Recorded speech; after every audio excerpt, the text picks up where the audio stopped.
Assalamualaikum warahmatullahi wabarakatuh. Perkenalkan, nama saya Rajab Muteken AS dengan NIM 2208006501001 dari Prodi Desain Komunikasi Visual Fakultas Seni dan Desain dengan dosen pengampu Bagdian Cahyadi, Sarjana Seni MDS.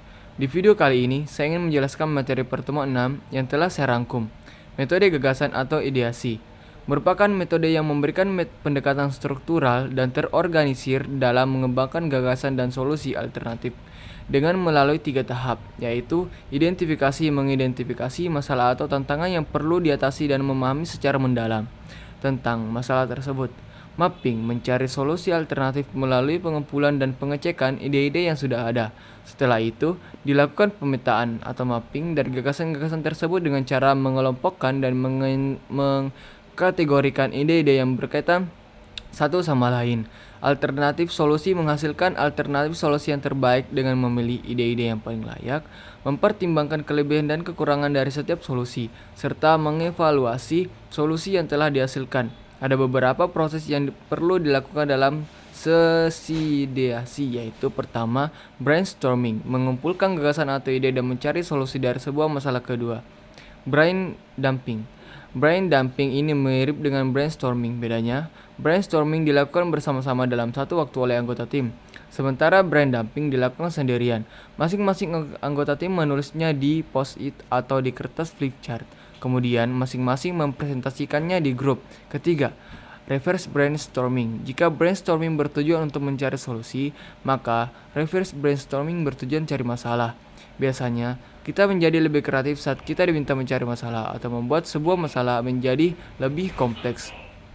Proses reverse brainstorming dapat dibagi menjadi 4 tahap. Problem. Di tahap ini, tim mendefinisikan masalah yang ingin dipecahkan. Di sini POV ditetapkan. Reverse. Anggota tim membalik cara berpikirnya. Mereka diminta berpikir bagaimana cara membuat masalah semakin buruk. Collect. Anggota tim mulai mengumpulkan ide-ide yang dapat membuat masalah tersebut semakin memburuk. Reverse. Ide-ide yang dihasilkan dibalik dan diubah menjadi solusi untuk masalah. Evaluasi. Anggota tim mengevaluasi berbagai ide solusi dan memilih mana solusi yang kira-kira dapat memecahkan masalah utamanya. Keempat, sketchstorming. Sketchstorming adalah proses menghasilkan ide dengan cara membuat sketsa. Proses ini memungkinkan kita untuk memvisualisasi yang abstrak menjadi lebih konkret.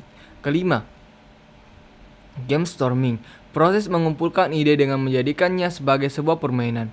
Idenya adalah menciptakan gamifikasi pada proses pemecahan masalah, sehingga peserta menjadi lebih bergairah dan terlibat dengan proses yang ada. Secara struktur, gamestorming terdiri dari 3 tahap. Divergensi, menetapkan masalah dan mencari ide-ide yang memungkinkan untuk memecahkannya. Emergensi, mengeksplorasi masing-masing ide, mencampurkan dan mensintesisnya. Konvergensi, menyimpulkan ide mana yang akan ditindaklanjuti. Tantangannya adalah bagaimana membuat 3 tahap ini menjadi sebuah permainan yang menantang.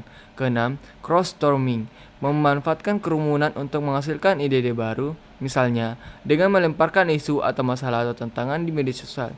Bisa juga dengan melakukan survei konsumen atau membuat focus group discussion.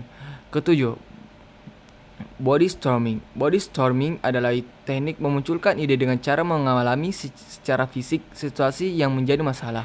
Misalnya, kita ingin menemukan solusi untuk masalah nyeri leher akibat mengetik di laptop terlalu lama. Maka, kita bisa melakukan simulasi duduk di depan laptop, kemudian menulis, bereksperimen posisi-posisi seperti apa sajakah yang memungkinkan akan menyebabkan sakit leher. Kemudian, menuliskan berbagai ide yang muncul saat kita melakukan simulasi tersebut. Sekian dari saya. Wabillahi taufik wal hidayah. Wassalamualaikum warahmatullahi wabarakatuh.